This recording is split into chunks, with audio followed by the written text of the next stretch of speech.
चलो मैं देखो उदाहरण 7 उदाहरण 8 है एक्सरसाइज 7 एक्सरसाइज का उदाहरण 7 का सवाल नंबर उदाहरण नंबर 8 है।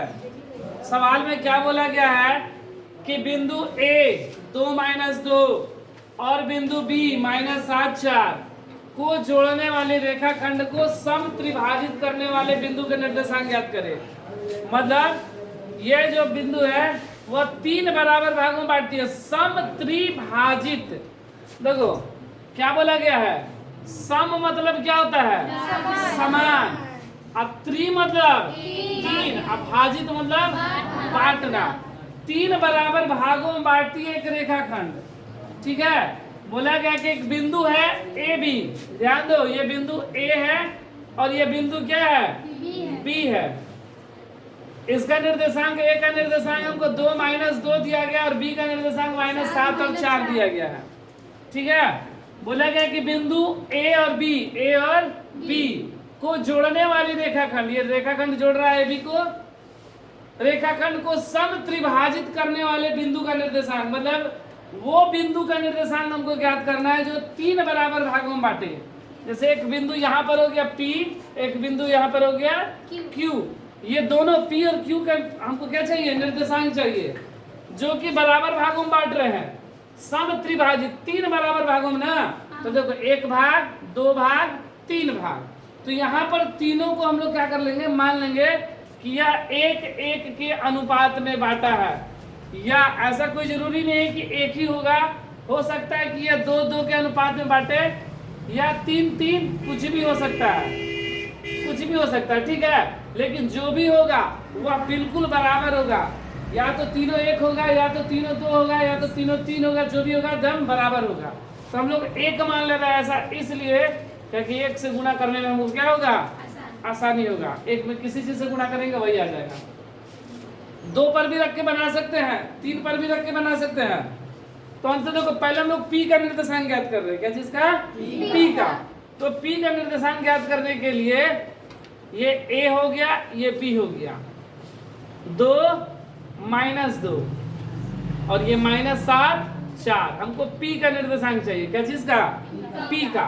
अगर P का चाहिए तो इधर कितना है, 1, और इधर 1 और 1 2। Q मतलब Q क्या है ना कि हमको नहीं दिखाई दे रहा, समझो इधर 1 है और इधर 2, 1 अनुपात 2 होगा ना, 3 बराबर भागों में बांटा है ना 1-1। अगर हमको सिर्फ P का निकालना है तो इधर 1 हो गया और P के इधर वाला 1-1 कितना हो गया, 2। उसी तरह जब Q का निकालेंगे तो इधर कितना हो जाएगा, 2, और इधर क्या हो जाएगा, 1।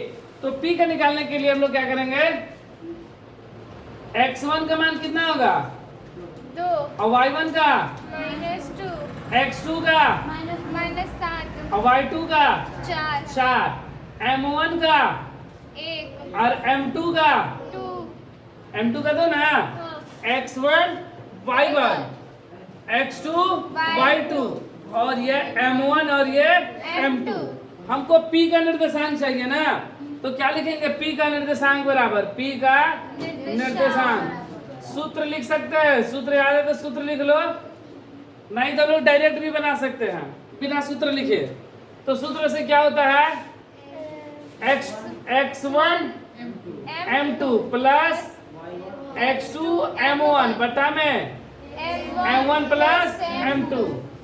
ठीक है, यहाँ पर क्या हो जाएगा, x1 y1, सॉरी हाँ y1 m2 plus y2 m1 बटा में m1 प्लस m2। ये सूत्र होता है ना, नहीं याद है सूत्र तो कोई बात नहीं है।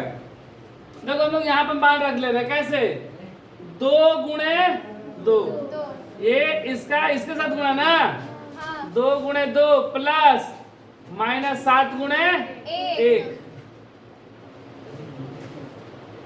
-7 गुणे 1, बटा में m1 प्लस m2, तो 1 प्लस 2, उसी तरह फिर y1 m2 ना, तो -2 गुणे 2, -2 गुणे 2 अब प्लस 4 गुणे 1 बटा में 1 प्लस 2।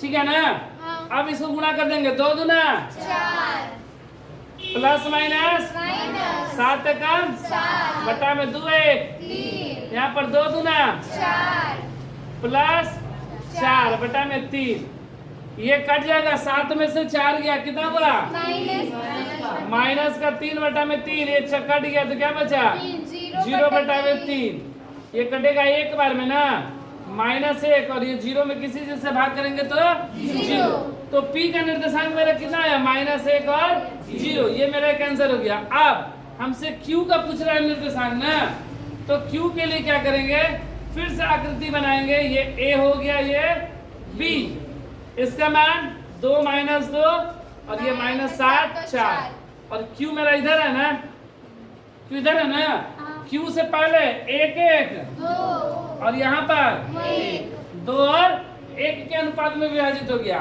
ये हुआ था 1 2 के अनुपात में, ये हो गया 2 1 के अनुपात में। फिर इसको हम लोग विभाजन सूत्र से बना लेंगे, x1 y1 x2 y2 m1, m2 तो देखो x1 का मान 2, x2 y1 का मान -2, 2 और -2 ये -7 और 4 ये 2 और 1 1, Q का निर्देशांक, Q का निर्देशांक बराबर क्या होता है, सूत्र x1 m2 plus x2 m1 बटा में यहाँ पर y1 m2 प्लस y2 बटा में m1 प्लस, नहीं तो देखो यहाँ से हम लोग देख लेंगे कैसे होगा, -2 में 1 से है ना गुणा होगा, 2 गुणे 1 -1 नहीं 1, फिर -7 गुणे 2 बटा में 2 प्लस 1 m1 प्लस m2 हो गया ना। फिर उसी तरह -2 में 1 से y वाले के लिए, और 4 में 2 से, प्लस 4 गुणे बटा में 2 प्लस 2 एकम माइनस प्लस माइनस माइनस 7 दूनी 14 बटा में 2 1 3 -2 प्लस 4 दूनी 8 बटा में 3 14 में से 2 जाएगा, क्या बचेगा माइनस का 12 बटा में 3 और 8 में से 2 गया 6 प्लस में ना, 3 चौके 12 3 दूना -4 और 2, ये हो गया Q का निर्देशांक, ये हो गया मेरा Q का निर्देशांक, और ये हो गया P का निर्देशांक। हमसे P और Q का निर्देशांक ने पूछा गया था।